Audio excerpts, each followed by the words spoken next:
এদিন আইহার ওয়েস্ট বেঙ্গল চ্যাপ্টারের উদ্যোগে আইসিসিআর এর জামিনী হলে অনুষ্ঠিত হয়ে গেল Bharat birds a cradle of civilization শীর্ষক আলোচনা সভা, যেখানে উপস্থিত ছিলেন হেরিটেজ কনজারভেশনিস্ট আইহার director Odisha India INTACH convener Bhubaneswar chapter Anil Dhir, heritage conservationist and researcher আইহার director north India INTACH New Delhi chapter life member association member আইসিও ইকমস ইউনেস্কোর Suriya Sarathi Roy, indologist researcher author Fulbright fellow and ex associate Yale university USA Tilak Ranjan Bera, author entrepreneur আইহার convener West Bengal chapter Prasun রয় সহ অন্যান্য বিশিষ্ট ব্যক্তিবর্গ।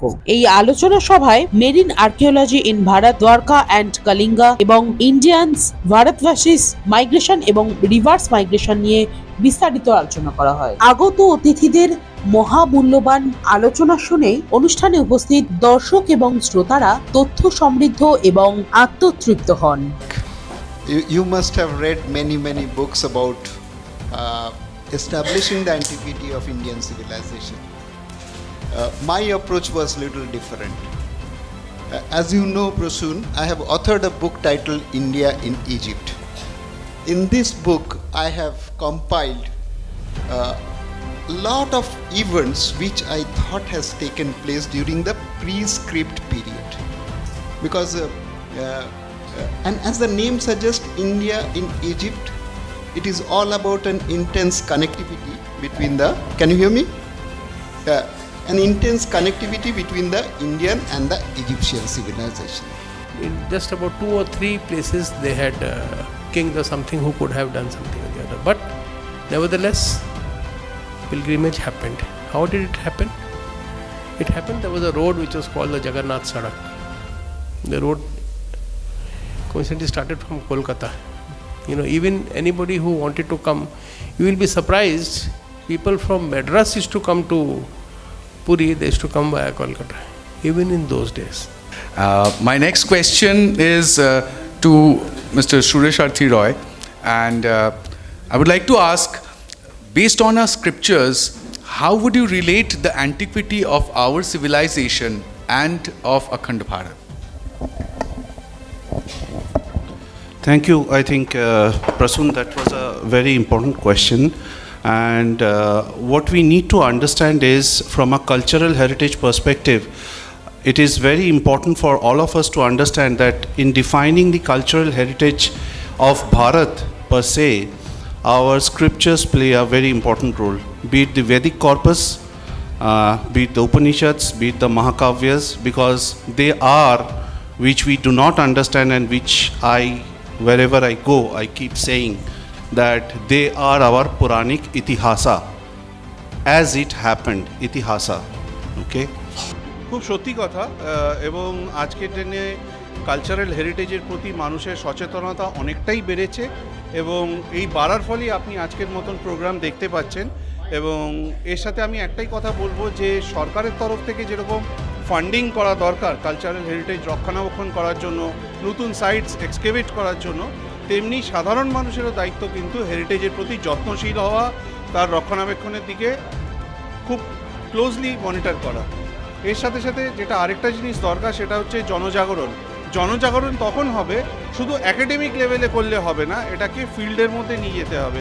আর ফিল্ডের মধ্যে জনজাগরণ করার সবচেয়ে সুন্দর উপায় হচ্ছে গিয়ে হেরিটেজ ওয়াক। এবং সেই জন্যই আমরা আজকের সেশনে চন্দ্রকেতুগড় বা পাণ্ডুরাজার ডিবির মতন জায়গায় হেরিটেজ ওয়াকের উল্লেখ করেছি। এই সভাটার প্রধান উদ্দেশ্য ছিল মানুষের কাছে আইহারকে পৌঁছে দেওয়া এবং আইহারের কাজকর্ম সম্বন্ধে জানানো। আমরা যেহেতু পশ্চিমবঙ্গে খুব রিসেন্টলি স্টার্ট করেছি, তো সুতরাং আমাদের এখন জনমানসে আমাদের কাজের সম্বন্ধে জানানো এবং মানুষকে আমাদের সাথে যুক্ত করাটা আমাদের প্রধান উদ্দেশ্য। এবং এই উদ্দেশ্যেই আজকে এই কনফারেন্সটা করা, যাতে মানুষ আমাদের সম্বন্ধে জানতে পারে, আমরা কি কাজ করছি সেটার সম্বন্ধে জানতে পারে, এবং তার সাথে সাথে আমরা মানুষের সাথে কিভাবে যুক্ত হতে পারি, তাদের কাছ থেকে সাজেশন নেওয়া, সেটাকে ইন্টিগ্রেট করা আমাদের কাজের মধ্যে, সেটাই একটা উদ্দেশ্য ছিল। হ্যাঁ, এটাই আমাদের উদ্দেশ্য ছিল, যতটা আমরা সমৃদ্ধ করতে পারি মানুষকে। এবং প্রত্যেক বছর বা প্রত্যেক মাসে আমরা এরকম কিছু সেশন করার চেষ্টা করব। এবং আগামী দিনে যেটা আমি ডিক্লেয়ার করলাম যে একটা হেরিটেজ ওয়াক চন্দ্রকেতুগড় বা পাণ্ডুরাজার ঢিবির মতন জায়গা আমাদের করার প্রচেষ্টা রয়েছে, এবং তার সাথে সাথে একটি একদিনের বা দুদিনের সম্পূর্ণ দিনের কনফারেন্স করা ভারতীয় ঐতিহ্যের প্রতি, ইন্ডিক নলেজ সিস্টেমসের প্রতি, এটা আমাদের একটা উদ্দেশ্য, এবং এর তরফে আমরা কাজ করা অলরেডি শুরু করে দিয়েছি।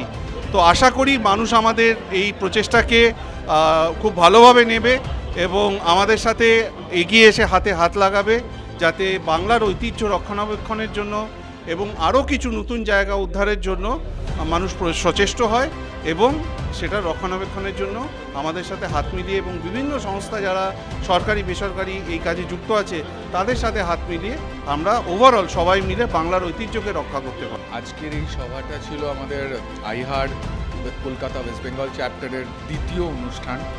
এর আগেও আমরা একটা অনুষ্ঠান করেছি, আর আজকের অনুষ্ঠানটার প্রধানত একটাই উদ্দেশ্য ছিল যে ভারতবর্ষ এবং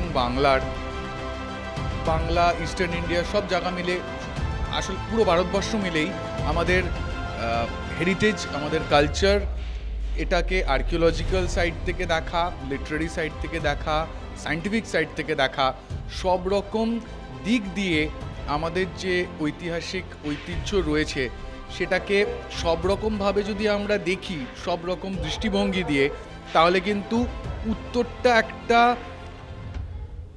একটা লাইনে বাঁধা থাকে আমি বলতে পারি।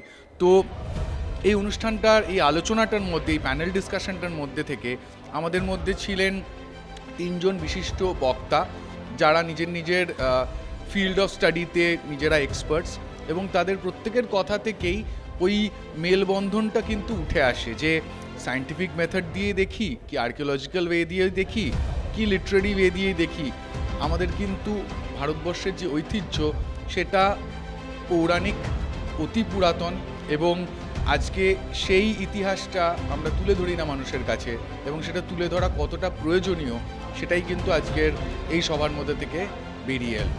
আজকের রবিবারের দিনে মানুষ যারা এসেছিলেন আমাদের এই সভাটাতে উপস্থিত ছিলেন, আমরা একটা বিরাট অর্গানাইজেশন নই, আইহার ছোট করে এই অনুষ্ঠানটা অর্গানাইজ করেছে, কিন্তু তা সত্ত্বেও আমাদের হলে যতজন মানুষ উপস্থিত ছিলেন প্রত্যেকেই এই 4 ঘন্টা একটানা আমাদের বক্তাদের কথা শুনেছেন, সুন্দরভাবে শুনেছেন, সেটাকে বুঝেছেন, তারা প্রশ্নোত্তর করেছেন, এবং এই এনথুজিয়াজমটা থেকে আমার মনে হয় মানুষের মধ্যে যথেষ্ট ইচ্ছা আছে এই আনরিটেন হিস্ট্রিটা জানার, এবং এটা জানানোর জন্য এরকম প্রোগ্রামের আরও অনেক প্রয়োজন আছে। আমার মনে হয় আমাদের এই প্রোগ্রামটা আজকের দিনে অত্যন্ত সফল হয়েছে। ছোট করে এক পা এগিয়ে আমরা এরকম আরও অনেক অনুষ্ঠান করতে চাইবো, মানুষজনকে জানাতে চাইবো আমাদের ইতিহাসের সত্যি ইতিহাসটা। দেখুন, আমার এটা ছিল যে আমাদের ভারতীয় সভ্যতাটা যে সবচেয়ে পুরনো সভ্যতা, সেইটা কিন্তু এস্টাবলিশ করা যায়, কেন কি লেটেস্ট জেনেটিক ডেটা যেগুলো বেরিয়েছে সেগুলো কিন্তু অনেকগুলোই আমাদের ফেভারে, কিন্তু ঠিক সেগুলোকে ঠিক মতোভাবে সাজানো হচ্ছে না। ঠিক মতোভাবে যদি পোস্ট গ্লেসিয়াল পিরিয়ড জেনেটিক ডেটাগুলো, যেরকম R1 alpha, R1 bravo and O haplo গ্রুপকে অ্যারেঞ্জ করা যায়, তাহলে কিন্তু দেখা যাবে যে ওইগুলোর অরিজিন বেঙ্গল মায়ানমার কোস্টে বা বেঙ্গল আন্দামান কোস্টে হওয়ার একটা খুব স্ট্রং পসিবিলিটি আছে, এবং পোস্ট গ্লেসিয়াল পিরিয়ডে ওরা এখান থেকে স্প্রেড করেছিল Mediterranean region, red sea region and black sea রিজিয়নে। তারপরে একটা লেটার স্টেজ, মানে এই মাইগ্রেশনগুলো কিন্তু হয়েছিল হয়তো 10,000, 12,000 বা অন্তত 6-8 হাজার বছর আগে, এক একটা দিকে এক এক সময় গেছিলো, এক একটা genetic identity with their language and culture. একটা লেটার ডেট পরে তারা ফিরেও আসে ভারতে নানান কারণে। সেই ফিরে আসাটাকে আমরা কিছুটা হলেও আমাদের একটা চর্চায় আসে যে ভারতে আর্যরা এসেছে, কিন্তু সেই আর্যরা অ্যাকচুয়ালি ফিরে আসা ভারতীয়, তারা ঠিক তার আগে তাদের পূর্বপুরুষেরা ভারত থেকে ওই সব জায়গায় গেছিলো, ইস্টার্ন ইউরোপে গেছিলো সংস্কৃত ল্যাঙ্গুয়েজ নিয়ে, কিন্তু তখন মুখে বলা সংস্কৃত, তখন কিন্তু লেখার হরফ ছিল না। সিমিলারলি মেডিটেরিয়ান রিজনের দিকে গেছিল পালি ল্যাঙ্গুয়েজ নিয়ে, R1 ব্রাভো বা ও হ্যাপ্লো গ্রুপ গেছিল, কিরাত সম্প্রদায়, এগুলো কিন্তু গেছিল আরও আগে। তাদেরই মধ্যে কিছু কিছু সম্প্রদায় ফিরে আসে, পরে সেইটাকে আমরা কিছুটা হলেও ধরতে পারি।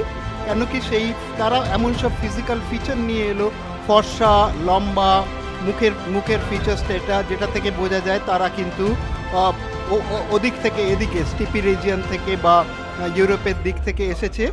আর তার আগে ভারতবাসীরা ওখানে যেটা গেছিল তারা ছিল ডার্ক কমপ্লেক্সন, অনেক শর্ট ইন হাইট, মানে একটুখানি অত লম্বা নয়, তাদের ঠোঁটের তাদের নাকের ভাবের একটা অন্যরকম গড়ন ছিল। তো সেই জিনিসটাকে আমরা জেনেটিক্যালি এস্টাবলিশ করতে পারি। সেটাই আমাদের লক্ষ্য হওয়া উচিত, যে আজকের দিনে যে জেনেটিক ডেটাটা বেরিয়েছে সেইটাকে অ্যারেঞ্জ করে, সেটা এমনিতেই বেরিয়ে পড়ছে যে সেটা কিন্তু ভারতের দিক থেকে মানে পূর্ব থেকে পশ্চিমের দিকে তাদের মাইগ্রেশন হওয়ার চান্সটাই বেশি। এটা নিয়ে এখনও সেরকমভাবে চর্চা না হলেও এটা কিন্তু চর্চায় আসার যোগ্য। এগুলো বেরিয়ে পড়েছে, এগুলোকে আমাদের চর্চায় আনতে হবে। देखिए, ऐसी बात नहीं है। हम जब भी इस बात की चर्चा करते हैं, एक मिक्स्ड ऑडियंस होती है, कुछ का बहुत ध्यान केंद्रित होता है, कुछ नहीं होते हैं। और यही प्रॉब्लम है कि आज की डेट में हेरिटेज कंजर्वेशन, हेरिटेज दो किस्म का, एक टैंजिबल है, एक इनटैंजिबल है। हम हेरिटेज को मंदिर, मठ, बिल्डिंग सोचते हैं, ये तो रहेंगे। इसके अलावा जो परंपरा, जो सभ्यता जो मरती जा रही है, वो ज़्यादा ज़रूरी है। सारा कॉज ही है कि इसका इम्पोर्टेंस आज की डेट में हम भारतवर्षों को पता नहीं है, क्योंकि हमारे पास यहाँ इतना हेरिटेज है। जैसा मैंने कहा भी था अपने टॉक में, अक्सर सरकार को दोष देना कि ऐसा ही कुछ नहीं कर रही है, पर हमारे संविधान में भी ये लिखा है कि हर नागरिक का ये कर्तव्य है। आर्टिकल 51A में हर आर्टिकल का कर्तव्य है, पहला कर्तव्य है कि अपनी देश की संस्कृति, अपने देश का ऐतिह्य, अपने देश के जो परंपरागत हैं उनका ध्यान रखना। Every citizen has a duty to protect the heritage of the country. बड़े दुख की बात है, ये नहीं हो रहा है। ज़्यादा दुख ये है कि आज की जो नई पीढ़ी आ रही है, द यंगर जनरेशन, उसमें ये फीलिंग इनकलकेट करनी है। उसके बहुत कारण हम सरकार को लिखते हैं, हेरिटेज क्लब बनाया जाए स्कूलों में, हेरिटेज को अलग एक सब्जेक्ट किया जाए, बच्चों को हेरिटेज एक्सचेंज प्रोग्राम हो, एक प्रांत, एक राज्य के बच्चे दूसरे राज्य जाए, दूसरे के यहाँ पर आए, तभी इसका we need a pride of place. हमें जब तक गर्व और गौरव नहीं होगा अपने पास्ट पे, तो बाकी आज की डेट में इसको सब गलत चीज़ें में ज़्यादा इस्तेमाल किया जाता है। ये मंदिर मस्जिद का ये सब है, वो अपनी जगह है। हाँ, कुछ पिछले सालों में भारत सरकार ने काफ़ी कोशिश करके बहुत सारे जो हमारे लूटे हुए जो बाहर वहाँ पर चले गए थे, हमारी चीज़ों को वापस लाए हैं। ऐसा ये प्रयास होना चाहिए। और इसके सिवा हम लोग के काफ़ी स्टेट में जहाँ बहुत मूर्तियाँ चोरी होती हैं, वहाँ एक हेरिटेज सेल पुलिस डिपार्टमेंट का बनना चाहिए, जैसे तमिलनाडु में बना हुआ है 20 साल से। तो यही है कुछ बातें हमने IR में, इंटैक में हम यही काम करते हैं, लोगों को अवगत कराना, लोगों को बताना। क्योंकि अगर if you forget our past, तो if you forget history, we are forced to repeat it. आज मैं इस सब के बाद भी कहूँगा, हम लोग सबके सिग्नेटरी हैं। ASI दुनिया का सबसे पुराना आर्कियोलॉजिकल संस्था है, पर जो रख रखाव होना चाहिए, जो हमको क्या लेनी चाहिए, वो ले नहीं रहे हैं। इसमें हर सबको इकट्ठा आना पड़ेगा, वो इंटैक हो, IR हो, सिविल सोसाइटी हो। जब इकट्ठे नहीं होंगे, हमारी काफ़ी संस्कृति और जो हमारी ऐतिह्य है ये नष्ट होगी। Bureau report, news Bangla.